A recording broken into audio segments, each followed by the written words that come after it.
Good afternoon. I want to thank everyone for coming out today. With everything that's gone on in the past few days, we've been reached out to, and we've spoken with Dave with the United Cajun Navy. We feel that we need the extra resources to come in and help us as we try to get more organized for our family and see if we can't bring some more clues to light.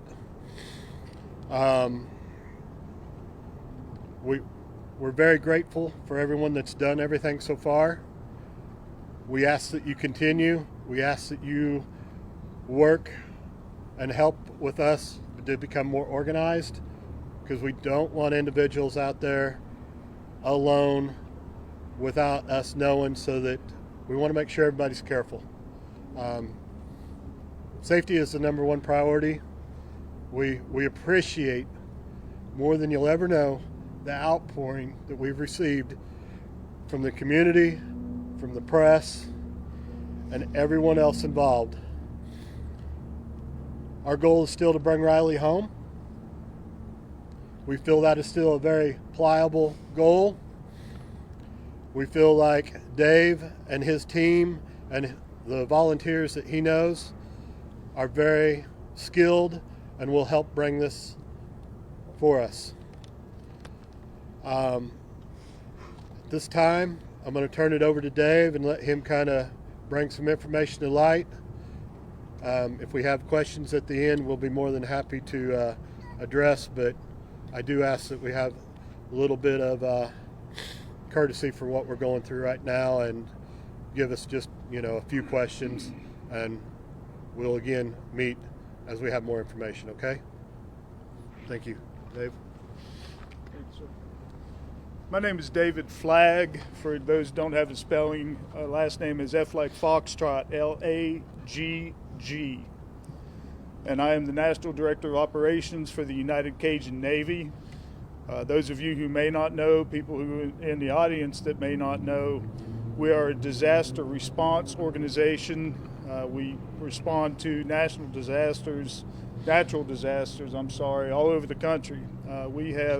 We're formed during Hurricane Katrina, when New Orleans was flooded so badly. We had just a bunch of good old boys that had boats and took it upon themselves to go out into the waters of New Orleans and start rescuing people, taking them supplies, et cetera, et cetera. Fast forward to today, our organization has been to almost every major natural disaster in this country, to include Hurricane Michael, Hurricane Ian, the Texas wildfires. We have people there now. The fires in Maui. So that's kind of an brief overview of what we do. We also obviously get involved in missing persons cases. We do search and rescue, and focus on providing supplies of whatever nature the people might need them, food, clothing, etc. To touch on the reason that we're here today, we were contacted by Riley's family and asked to step up and provide some more resources to this search activity. And we have been pretty much involved from the very first day that we heard about it, which I believe was on Monday, would have been the 10th, 11th, whatever day that was. We've had an airboat here on the river. We've had people involved behind the scenes and following this and understanding what's been happening here with regard to the search efforts of individuals. We felt that it was probably a real good idea for us to step in and organize a structured and organized search activity for this. We also have, today we have a hovercraft coming in and a pilot to run that craft. If he gets there early enough, we will be on the river today. And if not, we'll start early tomorrow morning and spend a good bit of time on the river here, assisting in that search. We had an airboat here, and that individual will be returning, I believe, Friday, possibly Saturday. I would reiterate what Riley's father said. Our main focus, obviously, is to find Riley. Our secondary focus is to ensure the safety of the people who are out here searching. If we have folks just out on their own on these very steep and treacherous terrain on the riverbank and other treacherous aspects of this search, we don't know. We don't know what's going on with you. It's not safe. It's real dangerous. So I would encourage any volunteers who have been here and are searching to please come under the umbrella of the United Cajun Navy search. We will be putting together a structured and organized ground search at some point in the near future. I don't have the specific information on that yet, but I will make that information known once I have it. If you do intend to come out and search with us or to continue to search on your own, there are some safety aspects that you need to know. Number one, you need to be wearing some sturdy shoes. You need to have some heavy gloves on and some nitrile or rubber gloves as well. There's a lot of garbage and debris and needles and bodily fluids of one kind or another that are on these riverbanks that you really don't want to be exposed to. So that's what I would ask of you, just for your own safety. And I would also reiterate what Riley's father said. If you all do have questions for the family, please be very, very sensitive about the nature of this incident. As you can imagine, those of you who have children or don't have children, I guess the best advice I could give would be don't ask a question of the family that you would not want to be asked yourself. That's pretty much all I have to say. If there's any questions, I'll be happy to answer. Evan Labor with News Station. Just one thing that I wonder for you and for the family, the police have been steadfast for at least several days in saying that they don't suspect any foul play. Have you seen the evidence to that? Do you believe it? At this point, there is no evidence that I'm aware of that would indicate foul play. Y'all know how it goes on Facebook and social media. There's been a lot of chatter on there about the fact that Riley's debit card was found on the riverbank and that is prima facie evidence of criminal activity, something of that nature there. I don't agree with that. Obviously I'm not the investigator. We have a couple of representatives from MMPD here, and I'm sure they have something to say about it. But I would very seriously, at this point, doubt that there's been any criminal activity. Brendan Tierney with WSMV4. First, Michelle, you guys are obviously asking for more people to come in and help at this point. Are you satisfied with the job Metro Police have done, and what are you hoping that this additional volunteer effort will do to help you? Yes, we feel like they've handled it well. We know that there's an excessive amount of information coming into them that they're having to dissect. It's hard as a parent, as we are now 10, 11, 12 days into this, and we're trying to, find Riley, come up with, an outcome here. And so, yes, as the days drag on, we are frustrated. We know they're doing their job. We've seen what they've got, We know they're doing things that we haven't been informed about. That's probably with any investigation like this. There's details that they're not going to share with us that we're sure they're working on too. We don't know what all for sure exactly what they've done as far as searches goes. We don't know some of the information, but that's not to say they haven't done it. Exactly. And, Dave is kind of an extra resource for us, a point of contact with his foundation, his group, to be able to help us so that we can focus and make sure that we're doing everything as best as possible. It's been hard being from out of town, being from 6.5 hours away, to put a structured program together when you don't know everywhere that you're at, you don't know the lay of the land as well, you don't have your family and your resources that are in your hometown to be able to help guide you and lean on to build a organized search. And that has bothered us, and Dave is our answer. Kind of rewinding a little bit, I know that y'all saw the bar footage for the first time potentially. Is there anything significant there that you feel comfortable sharing at this time? The only thing really that we have seen with our own eyes is in the bar footage would be Riley and his friend going down the stairs just before he exited the bar. And his friend turns around and goes back up the stairs. We're not focusing on a lot of the stuff that happened earlier. We're still pushing forward, and we're trying to figure out where he's at now.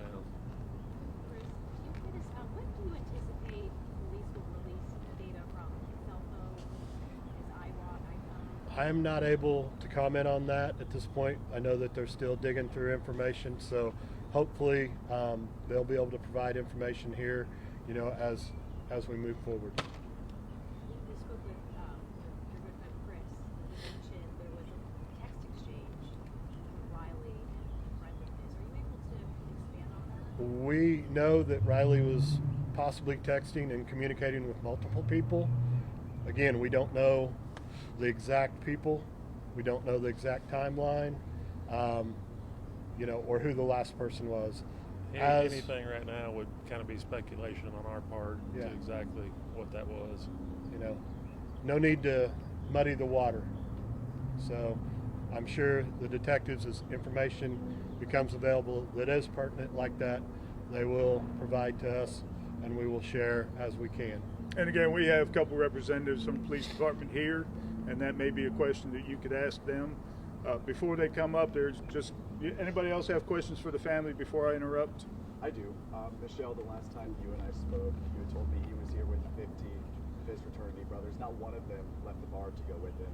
I know you were close out with some of his friends as well. What have those conversations been like since? With the boys. They're heartbroken also. He's their best friend. And we love these boys like our own. And it's just as hard on them as it is on us. And right now, we really are focusing on bringing Riley home. his last point. He's my best friend. He's everything. Is that it? I have a question. Can you tell me how many people are a part of your group who are actually searching, and are there different times that you're searching? So we are an all-volunteer organization. So people who work with us, volunteer with us, have jobs, have families. And so there's, at any given time, that number is going to fluctuate. Sometimes it might be 2 people, and sometimes it might be 200 people. At this point, I am the only boots on the ground for the United Cajun Navy, and that is going to change here very shortly. We're going to get as many people who are associated with our organization involved in this search. The ground search is what I'm referring to. We have a couple representatives from MMPD who'd like to speak with you, but before they do, there's one thing I do want to say. And if I hurt somebody's feelings out there, oh well. I'm a retired Pennsylvania State Trooper. There has been a lot of chatter on social media about the police are or are not handling this investigation properly. They should have done this, they should have done that. If you're not a trained police officer, your speculation is just that, just speculation. I've been in constant contact with Detective Chandler, and I know that they have been making every effort that they can to bring this investigation, this search to a close. So please, you folks out there on social media, think real hard about what you're going to post before you post it. And that goes as well for posts about the family and about this investigation. The family doesn't really need to see posts on social media that say, well, maybe there's a serial killer out there and that's where he chunked him in the water. That's not cool. Anybody got a question for me? Yes, ma'am. Can I ask you a point of attack as far as going through these ground searches, water searches, any strategy there that you can elaborate on? Give me the first part of that again. I missed it. Do you have kind of a plan of attack on how you're planning to search, whether ground crews, water, and kind of a strategy in place? Yes, ma'am. Well, like I said, we have 2 boats coming, and that's going to be obviously our water search. This terrain presents a very, very difficult challenge for a ground search. I'm sure y'all have seen on TV that, you know, when there's a field or a wooded area that you have a line of people 2-3 feet apart, everybody just walking through. This is not going to be that. Also, the terrain is going to be very difficult to use any sort of tracking dog. Again, just because it's going to be very difficult to walk. So my goal, and part of the reason that I came down here early today, is so I could get my eyes on the terrain. I hadn't seen it yet, and formulate a plan for that. The plan right now is very loose and informal. We want all the volunteers to meet up with me before we go out, and probably about the only way that we're really going to effectively be able to do this is put people in 2s and 3s, potentially 4s. We are working on getting some supplies, ropes, etc., that are going to enable these people to safely traverse this terrain. If there is anybody out there who would like to contribute to that effort, please feel free to go on our website, thank you, which is UnitedCajunNavy.org. And there's a donate button. You can feel free to donate there. But that's my next step, is to get the supplies and the equipment that's needed to be able to conduct this search safely. And that's, as far as the plan goes, that's all we have right now. Anybody else? Yes, ma'am. Yeah, do you plan on staying towards the river in your future searches or other like downtown areas? And if you give me a list of supplies, I'll keep working on getting them delivered. Okay, yeah, yes and yes to your questions. You know, at this point, we're going to focus on the riverbank area and the water, because that appears to be the last place where Riley was seen. We have the last video footage that we have of him, I believe, is from this camera. Is that right? From this camera on this building here, and the video footage from surveillance cameras all around the area do not indicate that he ever came up this way or up the steps by the courthouse or anything of that nature there. The last video is of him going underneath this bridge right here, and that's pretty much it. Now, that doesn't mean that we won't do some canvassing of the homeless encampments and the downtown area where there may be other homeless people, simply to see if we can pull out any other information. Speaking of which, if there is anybody out there that has any information about this, please step forward and get in touch with me. You can reach out to me on our Facebook page, which is simply United Cajun Navy on Facebook. If you are scared or concerned about the nature of your information, come and get hold of me anyway. All right. Our main goal here is to bring Riley home. Is there like an email that potential volunteers for this elk, or should they just message you on Facebook? Or Yes, you can message us on Facebook, and our email address is info@UnitedCajunNavy.org. And that's United Cajun is CAJUNNAVY, UnitedCajunNavy.org. Anybody else? Gentlemen?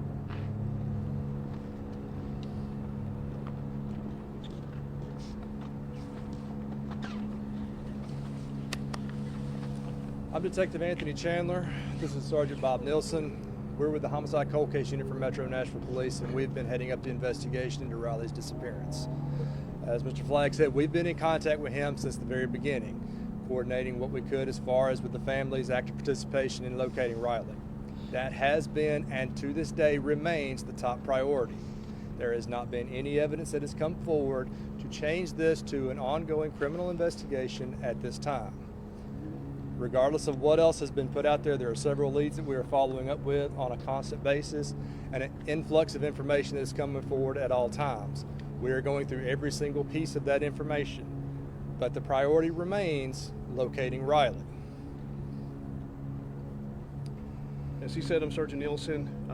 I gave a briefing to our chain of command all the way up to Chief Drake yesterday. They're well aware of where we are with the investigation at this point, as well as the resources. We do have our boat going back in the water this afternoon, along with members of the Urban Search and Rescue team that will be combing the area, researching the area. It's been mentioned already today, and it's also been asked, things like, why was that card found and why didn't we find it? As Mr. Flagg pointed out, there's a lot of variables to these investigations, and if you've not been skilled or trained or experienced in these investigations, you don't understand a lot of these things. As Don Aaron put out the other day, when we start a missing person investigation, we're looking for a person, we're looking for a body. We're not looking for small pieces of evidence. Can we miss some things? Sure. But our primary goal is to find Mr. Strain and bring him home safely. Think of it like a large crime scene. A lot of times you have to deal with the victims first before you can go back and start looking for those precise pieces of evidence, okay? That's kind of our focus here. We're looking for Mr. Strain, then we go back and look again. And because these two ladies over here were kind enough to volunteer their time and helped us by finding that, now we can do a more refined search with our Urban Search and Rescue, which is what they're going to be doing this afternoon. And as Mr. Flagg said, with a lot of the volunteers, if you're coming down to volunteer, understand it is very treacherous terrain. That's why we're using Urban Search and Rescue and not just anyone on the street, because our people are trained, they're equipped, they have everything that they need to conduct these searches. You won't even see a patrol officer go to some of these areas that are more treacherous. Why? Because they don't have the rappelling equipment and things of that nature. So we're utilizing all the resources we can. We've also going to be reaching out to Office of Emergency Management. They've been helping us quite a bit. Over the weekend, they've been back out with a boat, divers, cadaver dogs. They run sonar. Our boat has sonar. It's the same stuff. People have asked about TBI. It's the same resources they have. So there's not been a need for us to get additional assistance from these other agencies. However, like Mr. Flagg, Cajun Navy, they have that experience. They want to volunteer their time. They've been very gracious in talking with us, saying they're going to help us out. Not a problem at all. But again, if you have a structured organization like United Cajun Navy, you have the safety protocols in place, you have the equipment and the resources to utilize to conduct that search, as well as to make certain everybody's safe doing that. We're going to continue to search. We're still filtering all the Crime Stoppers tips, as Detective Chandler said. I cannot stress enough the volume of information we've gotten. We've had people get frustrated with us because they'll call us, say, on a Monday, and they don't know why we haven't gotten back to them on Monday. And I've had to explain to them, we have to weigh every piece of evidence we get, or information rather, evenly. We can't just jump to the top, because quite honestly, there's a lot of tips that we're getting that are not tips. They mean well, but they're not tips. So we have to prioritize what's actually providing information. And some of the other things I have my detectives doing today is re-canvassing the area for video. And while we don't think Riley may have been in any of these homeless camps away from this area, those are areas that we're going to be working on this afternoon ourselves. In regards to, we've had questions about some of the behind the scenes things we're doing, search warrants, that kind of thing. Please understand it's an open investigation. We cannot share that information with the public because it's an open investigation. It can, if it were to turn into a criminal investigation, well, obviously now we're negatively impacting that situation. So please understand, if you call us and you're asking us questions, there may be some things we cannot answer, and it's to maintain the integrity of the investigation, as well as any potential evidence should there be a criminal component to it. I would also ask, as Mr. Flagg and everybody has, if you have questions for the family, you want to help the family, that's great. But please also respect their privacy. These kinds of incidents that happen, sometimes people with the best of intentions don't know the best way to approach people, and it can cause more stress for the family. So please be mindful of that. What am I missing? One of the other things I wanted to make sure everybody understood, all the businesses and everybody we have asked for assistance as far as video or any other information, we have had absolute cooperation from everybody involved. There has never been a time to where anyone has had any issue in giving us any other information. To go along with what Mr. Flagg said, I know earlier I said this is not a criminal investigation at this time. Should we uncover something that would change that, it's important that we go through one centralized source to where we know we can then change the manner in which we're searching and can start to conduct that in the proper manner. So if you do want to volunteer, we welcome all eyes to come help try to find Riley. But if we stumble across something to where we need to change the direction of the investigation, it is important that it's through one coordinated source, and they're able to get the information back to us so we can adjust accordingly. I think the only thing I would like to add before we open up the questions is one of the concerns people have called in multiple times about is that he was, Riley was being chased, he was being followed. We have seen no evidence of that. We've been through the video multiple times, and that is the reason why we released that body camera footage, because that officer had an interaction with him, and we've talked to other people that have indicated to us there was no injuries on Mr. Strain when they observed him, and there was no indication that he was running from anything or he was in fear. There's been a lot of misconceptions, a lot of misinformation out there, and we're putting out everything we can to dispel all of those misconceptions. We're happy to answer those questions, but again, people are taking what has already been put out, what the media's put out, and then putting their spin on it, calling back with Crime Stoppers tips that are not actually tips. They're their theory on what happened. We love people calling in and helping us, but we need actionable leads that we can follow up on.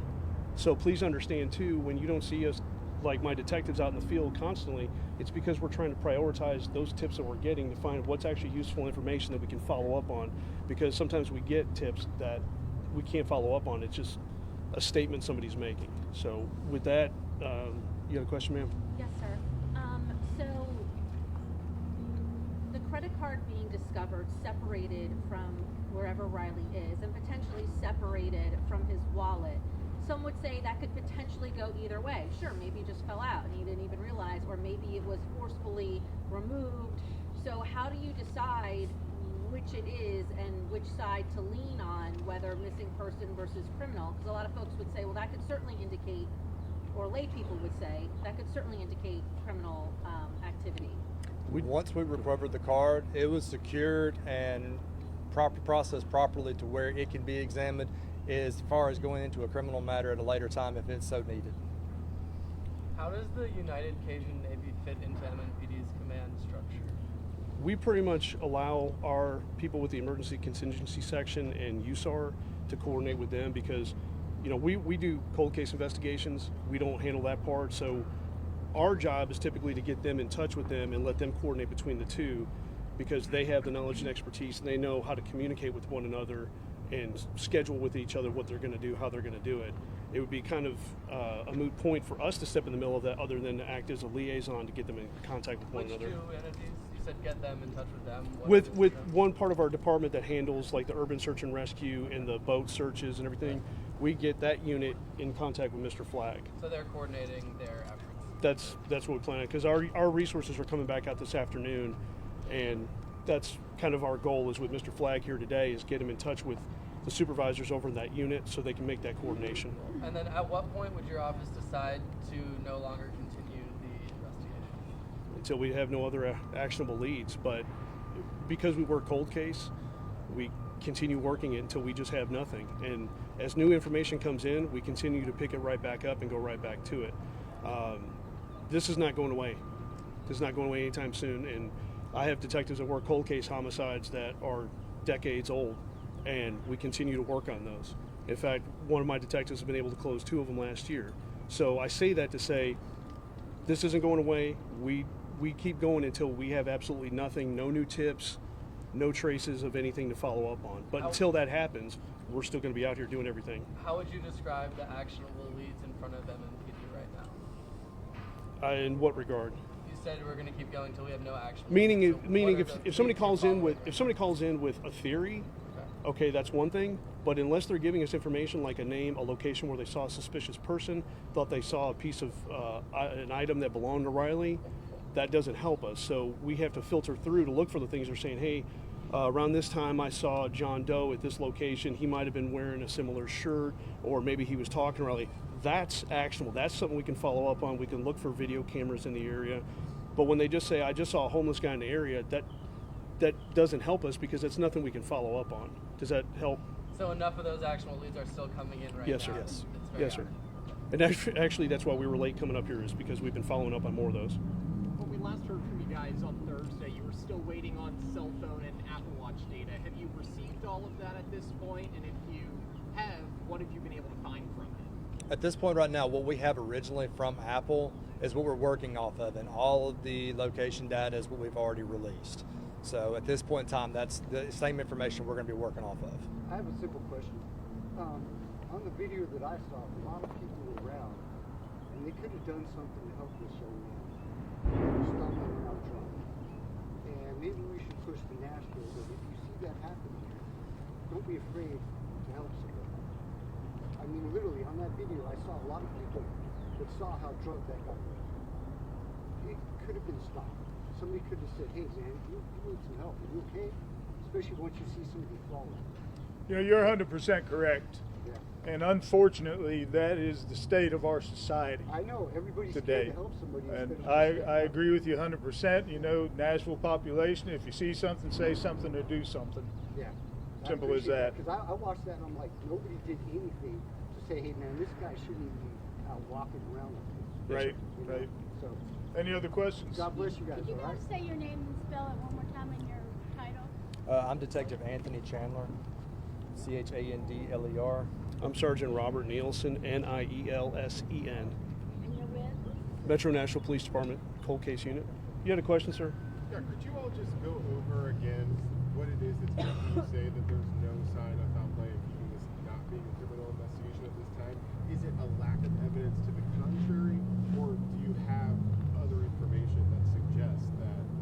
Well, right now, it's a lack of any evidence of a crime being committed. A lot of people have come up to us with various items claiming that it's indicative of it. And please understand, as a supervisor, I've been working homicides for 10 years. He's been working them for a long time as a detective. And we're skilled in criminal investigations. What, evidence can be, different possibilities, whether physical evidence, whether it's digital evidence or whatever. And if we don't have anything like we don't at this point that indicates that there's any indication of foul play, then if we go down that rabbit hole, then we're wasting resources and time from possibly looking for him, because now we're looking for evidence of a crime. And while we're open to the possibility it could be a crime, I mean, obviously there's always that possibility, right? But we haven't seen anything. And just because his bank card was found there, just because somebody heard something, until we have more to shore that up, we can't say that a crime occurred. So as soon as we have anything, if it exists, that indicates a crime occurred, assault or whatever the case may be, we immediately follow up on that. But we have to have evidence or probable cause, and a lot of people don't understand what probable cause is, but we have to have probable cause a crime even occurred. So that's why it's easy to jump to those conclusions, but that's where we have to tell people, this is why we don't do things at an accelerated rate. We have to do things methodically, like Mr. Flagg and his team, they do methodical searches, right? Our urban search and rescue, they do methodical searches, because if we just jump to conclusions every single time, we could actually miss more evidence, whether there was a crime or not, but still evidence of where he'd been or what happened to him, if we're just running all over the place going, oh, a crime happened, but now we're not looking over here anymore. Does that make sense? Does that help? Yeah. Has there been any other evidence connected to Mr. Strain since Sunday on the debit card? Not that I'm aware. In which regard? As far as physical evidence, is that the only? No, outside the debit card, sir. that's the only physical evidence we have right now. Oh, and somebody did find a phone, but I just want to put out there, it is not a phone that he had. He had an Apple phone. This was a Google Android phone. So I know that that's been a question that's come up as well. I just want to go ahead and clarify that. Sorry, you said someone found a phone. Yes, ma'am. They found it in the vicinity. They brought it to us immediately while we were out there Sunday. We did collect it just because we don't know who it belongs to. Don't know if it is in relation to this case. But right now, it's not his phone. We know that because we know he had an Apple phone, Apple Watch. This was an Android device. Do you know where the last transaction was traced back to on that bank card? They were all on Broadway. Given that there are so many search areas now, search crews, that are now participating in this effort, are you positive? How positive are you that Riley is still in this vicinity? Well, we're not, but we're searching everywhere. Last Friday, we got a call that they thought they saw him up towards the Titans practice field somewhere, and we went out there and looked. So we're not just limited to here, but when we have somebody go missing, you have to start with the last place they were seen. You can't be that you know for a fact that they were seen. You can't just go, well, I thought I saw him over here, because a lot of people think that the video cameras everywhere catches everything, and they don't. We have people claiming there's video across the river, but some of them don't reach this riverbank. So if we start searching over there, but we don't know he was over there, but we know he was on this side of the river, this is going to do us more good, because that's going to allow the people that are trained in doing searches to have a starting point and have more tangible things to look at, as opposed to just going around and speculating which areas he could be. Obviously, if we have something that leads us further down, we will.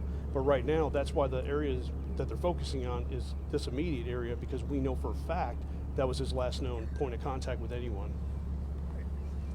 We know Riley was asked to leave the bar around 9:35. We've seen the subsequent videos, but can you give us a timeline of where he was at on Broadway or other places in the city prior to the Brian's bar? Prior to that is he was here with his friends enjoying a night on Broadway. Our focus begins when he leaves from that location, and then he starts going up 3rd Avenue to Church Street and proceeds over to the Gay Street corridor right below us, because that's where he went missing. But there was a big question on whether or not he was overserved on Broadway. The Brian's bar came out and said he had one drink. Were there other bars that he was at that you guys are looking into on whether or not he was overserved? We're pulling video surveillance from every location that we're aware that he was at. As far as this time right now, like I said, our focus is on locating Riley. Anything subsequent from that will be followed up once we've concluded that part. And unfortunately, we're going to have to kind of end it there for us. We have some follow-ups we have to do right now, but our PIO office will definitely be putting out more information as we get it. The family, we've been in contact with them and updating them as soon as we can. So appreciate your time. And if you have any other questions in the meantime for our department, please focus them to our PIO for today. Thank you. Thank you. No problem. Thank you, Mr. Flagg. Yes, sir. Brian Gilbert, I'm Riley's father. I really appreciate that. So just real quick, I wanted to tag on to a question that was asked about the Cajun Navy's relationship with MNPD, and it's a cooperative relationship. We're not under their command, they're not under our command. However, we do defer to them first. We don't take any significant actions without checking with Detective Chandler first. Got 2 young ladies here who have been doing some extensive searching. These are the young ladies that found Riley's debit card. We're not going to use names. We're going to just let them be anonymous. But they have some suggestions and some information for other potential searchers. I guess hi. I guess the most important thing that we want to make sure everybody knows when you are joining us to search is I have layers under these jeans, I have boots, we have masks, because when you are moving stuff, there is stuff flying everywhere. You have to have gloves with grips. There will be rocks falling, so you have to be very careful. If you want to wear a helmet, that's something we really might suggest. We haven't done it. It's very difficult to go down this embankment, but it's extremely possible, especially if you're able. You're just gonna have to be very careful with your footing. And we really, really recommend gripped gloves, because we've been using that to grab onto branches to either bring ourselves back up or to move around. Once you get down there, you are going to be walking across the river on rocks, and they are wobbly. And as we said, there's other rocks that will be falling down. Be very, very careful, and do not go alone. I did not go until she came with me, because we knew that it would be very dangerous. If something happened, nobody would be able to find me then. It's very, very hard to actually hear each other down there too. Even if we're just like 15, 20 feet away, I can yell to her, and it's hard to hear. I guess if you guys have any questions, I can answer it, but that's about all I have to say at the moment. Perfect. Thank you, ladies. Yes. All right, that's, I think, pretty much all we have, unless there are other questions. Okay, once again, yes, sir. Do you know, for the volunteer purposes, how much of the area has been grid searched? Is it grid searched by law enforcement from the standpoint of where the ID was found? So maybe everybody's not duplicating going down the same embankment. Do you know if that's been done? I don't know if MNPD has done a grid search. To my knowledge, none of the volunteers have done that. And it's, again, going to be very, very challenging to do any kind of a grid search in that terrain. We are going to try to do something that approaches a grid search, but all I can tell you is going to be is the best we can do. Yeah. Yes, ma'am. What is the best way to sign up to search with you guys? I would go to www.unitedcajunnavy.org or send an email to info at UnitedCajunNavy.org. That comes, both of those come to me. All right. Anything else? All right. Once again, I just want to thank everybody, the whole community, the online community, all the volunteer searchers that have been involved in this. You know, you folks are going to be the ones potentially that break this case open. So keep on doing what you're doing. Keep your eyes open. Keep your ears open. If you see something, say something. And again, once we figure out when we're going to do this organized search, we will let the media outlets know, and they can push that information out for us. All right? Okay, thanks again.